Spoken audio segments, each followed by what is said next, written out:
The object stayed very close to us.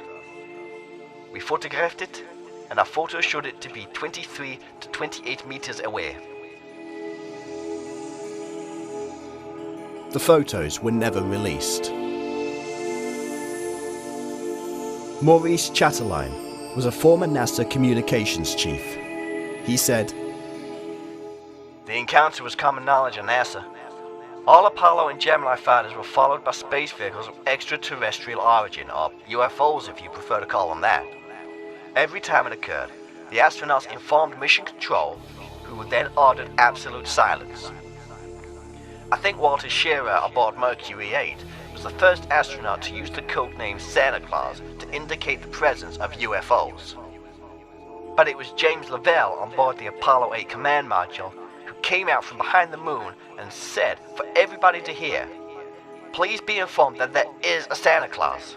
Even though this happened on Christmas Day 1968, many people sensed a hidden meaning in those words." Ben Rich was the CEO of Lockheed Skunk Works and was called the father of the stealth fighter bomber. The MUFON UFO Journal revealed some startling new evidence about what he knew. It appears that on his deathbed in 1995, Rich confirmed that aliens were real, that they had visited the Earth, and that the US military actually travels in space. The actual revelation itself came from Tom Keller, an aerospace engineer and once system analyst for NASA's Jet Propulsion Laboratory. Skunk Works is Lockheed's secret research laboratory, and Keller claims that he was one of 50 or so engineers making secret technology for highly secretive missions. He states that the US already have the ability to travel among the stars in black projects. As we suspected, Keller confirms that such travel does not use chemical propulsion in the standard model. When he was asked how such technology worked, he replied, "Let me ask you, how does ESP work?" The questioner answered, "All points in time and space are connected." Keller replies, "That's how it works." In essence, what we discussed about the mind and quantum physics is confirmed by what Keller says. Apparently, Ben Rich, the former CEO of Lockheed Skunk Works, confirmed to witnesses that there were two kinds of UFOs. Humans designed one, based on various crash site retrievals such as the one at Roswell. We were also given actual craft by aliens to work on. The second kind of UFO is the real McCoy, alien technology.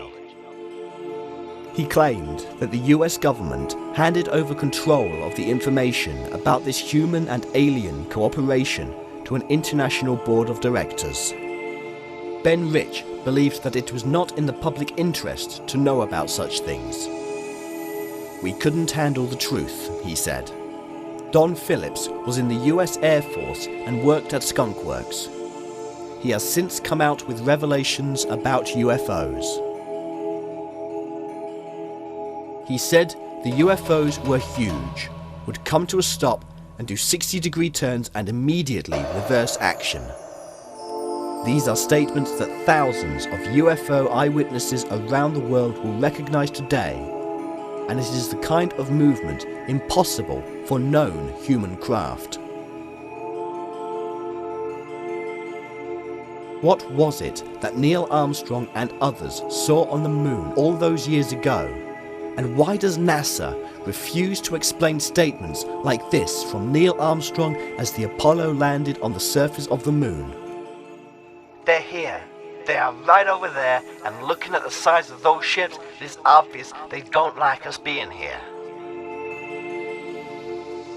Now, of course, NASA have been further than the moon. They are on Mars. A quick search of the internet will bring up dozens of UFOologists pointing out images from NASA craft that have unusual features, shapes, even lights. There is evidence the pictures have been altered. A registered and certified geologist called Ronald Hicks examines the Martian pictures in detail. He states that much of what we see are not in fact ordinary rocks, but artifacts. When you walk through a desert, he said, you may find a rock in the shape of a circle, or one like a triangle, or another shaped like a rectangle. But you won't find one with all the shapes on it. These, he says, must be made by intelligent hands, and are therefore artifacts. He enlarged pictures from Mars and revealed how these shapes could be clearly seen. Right angles, tubes, wheels, and even cogs.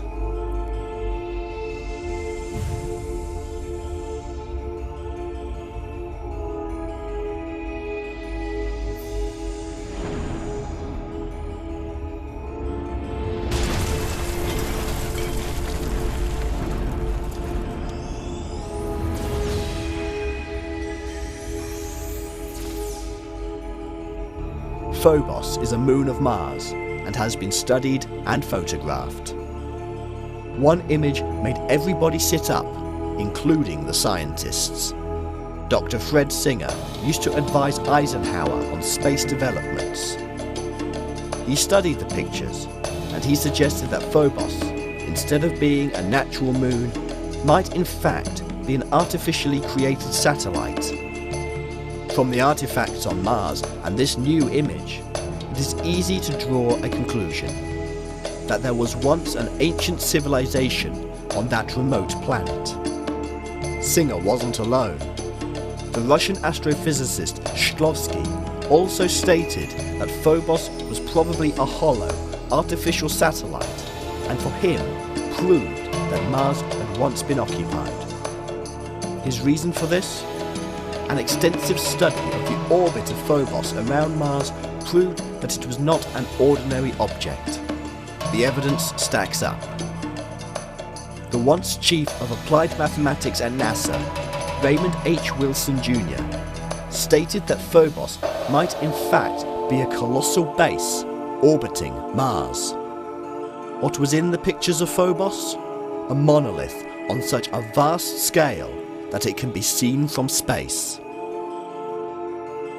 Buzz Aldrin was the second man to walk on the moon, as far as we know.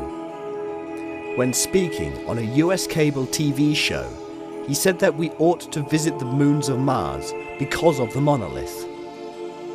When people find out about it, he said, they're going to ask, who put that there? Well, who did? NASA remains silent. Strangely, the Mars orbiter also found a huge monolith on Mars as well.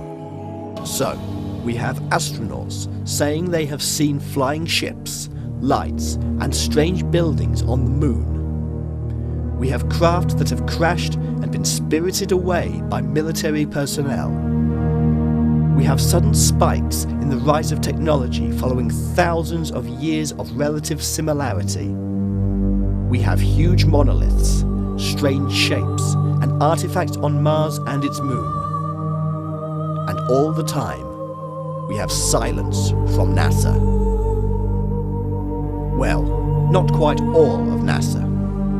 Dr. Brian O'Leary, a former NASA astronaut and Princeton professor of physics, said, there is abundant evidence that we are being contacted, that civilizations have been visiting us for a very long time, that their appearance is bizarre from any type of traditional materialistic Western point of view, that these visitors use the technologies of consciousness, they use toroids, they use co-rotating magnetic disks for their propulsion systems.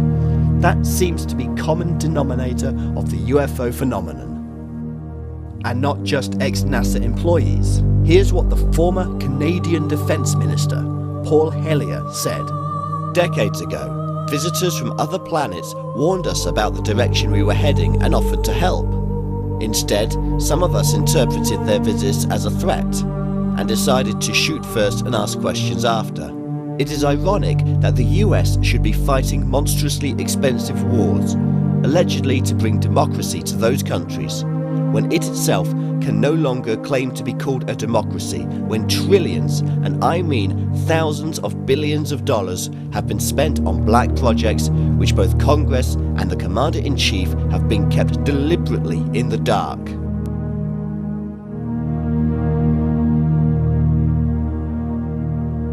There have now been hundreds of whistleblowers. People who have worked for government and corporations and who refused to remain silent.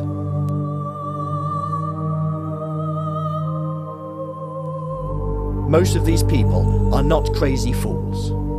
Most of these people are professionals with degrees, doctorates, and are in positions of authority.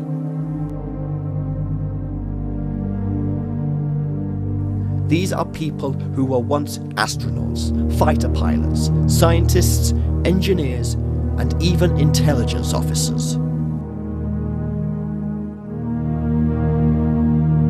We have proof that the authorities have covered up the truth by touching up pictures and destroying documents.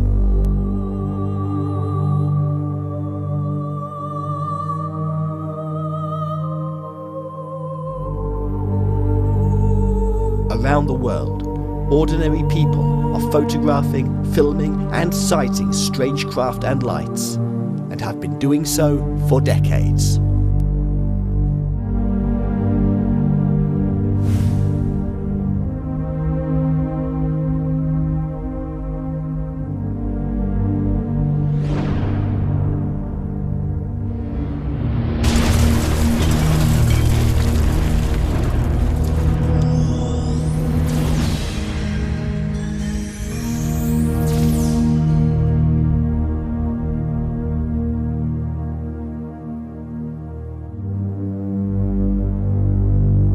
We believe it's time for disclosure.